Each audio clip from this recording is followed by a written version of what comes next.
guys, hope you guys are having a great week. I wanted to do a video on some amazing finds, lots of recent finds, something to inject a little bit of a thirst to do more hunting in coin roll boxes, and you're gonna see something a little bit different. You know, people look for silver in half-dollar boxes and, you know, quarters, dimes, whatever the case is, thinking that that's where the big money is when you pull the silver.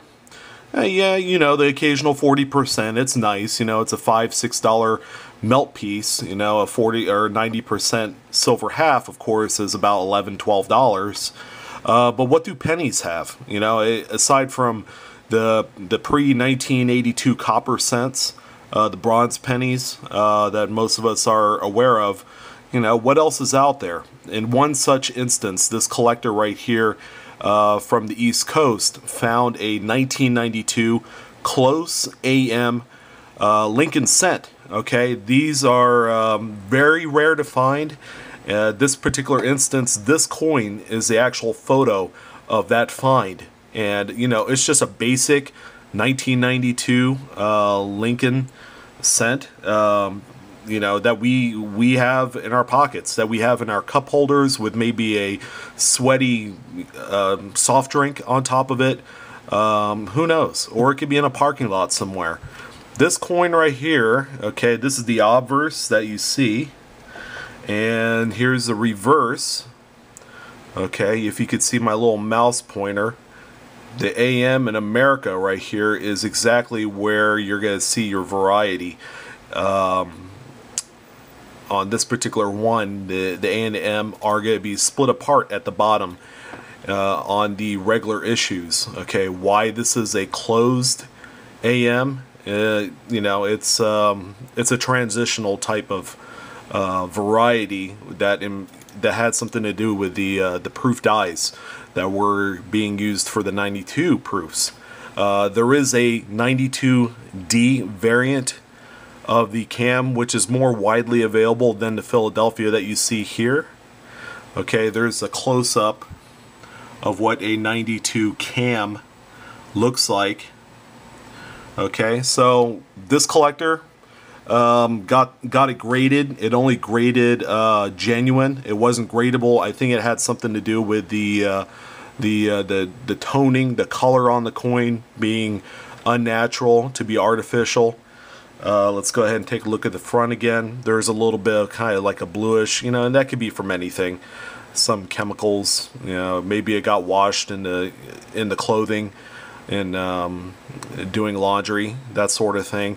But what you see here, there's only been a few that were ever found of the 92 cam. The Philadelphia version, the last one sold for I think $25,000 through Heritage Auction.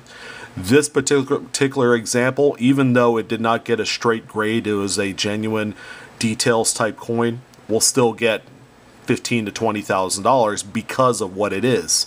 I think the owner intends on cracking it out of the PCGS slab and resubmitting it to a secondary third-party authenticator like NGC or Annex, in the hopes that, you know, it's going to get a square grade without any of the detail stuff.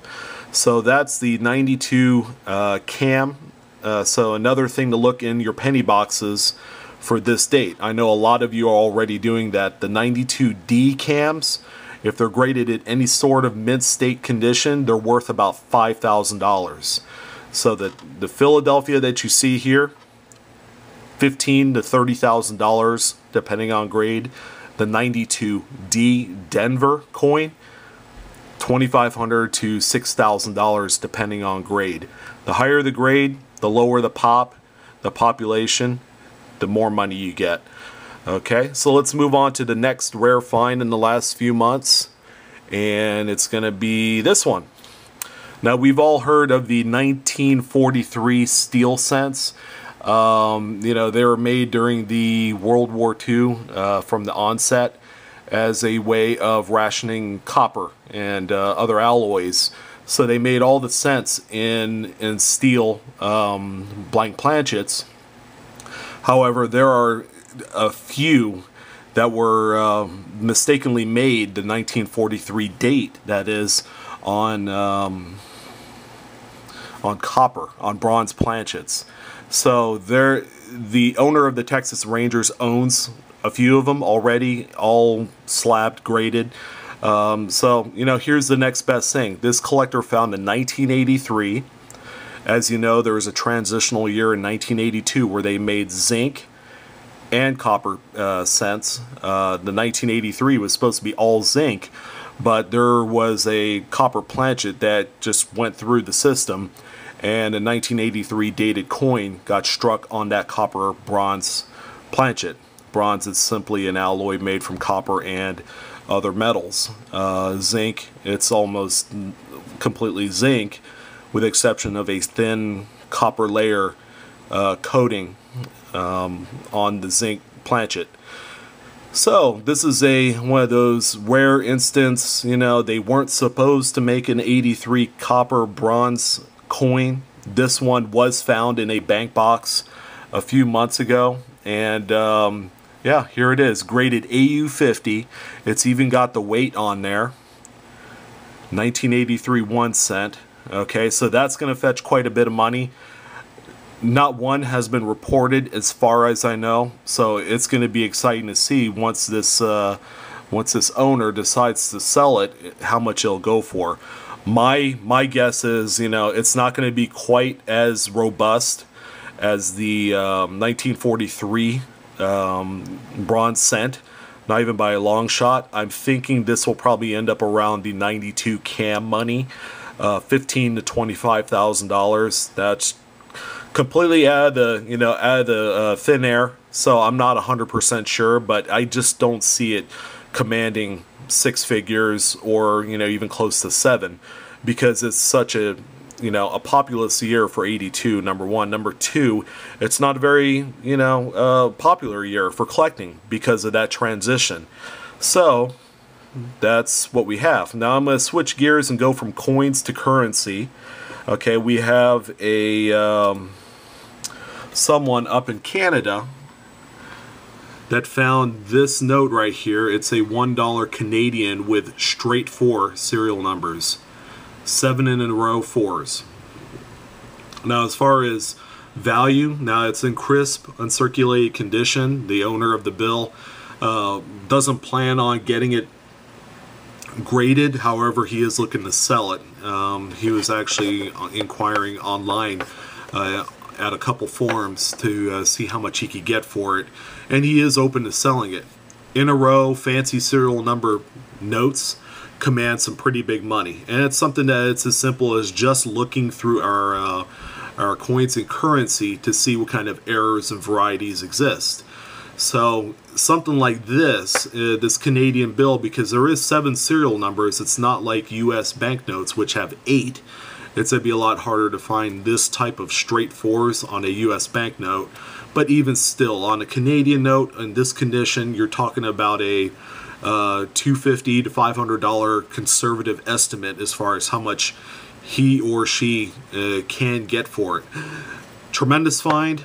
Tremendous finds all around for all the coins and this piece of currency. I'm going to be updating with some really new stuff in regards to new finds, some significant finds, you know, and it just goes to show you, you don't have to get the $50 boxes, and there are these chase pieces such as this that'll get you a brand new car.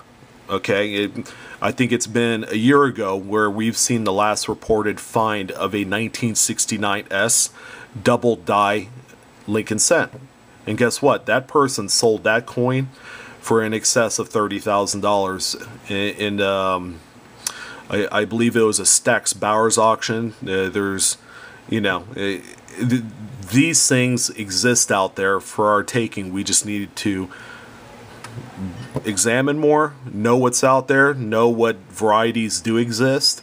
These are the more extreme type of coins that you can find, and you know, it's a great treasure hunt, and not a lot of people care about these Lincoln cents. So you know, it's definitely a worthwhile endeavor to check and see what's in there. So when you go through your pocket change, I'm always looking for stuff like this. I found 95 double dyed cents, they're worth like 50 to 100 bucks. I found an 82 double die at one point, maybe 5 years ago.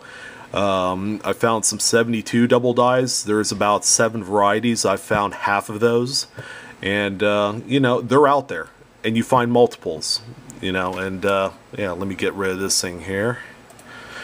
So they're out there. I'd love to hear about your finds. If you have any questions, comments, please do not hesitate to comment below. Thanks again, guys, for watching, and I'll talk to you soon.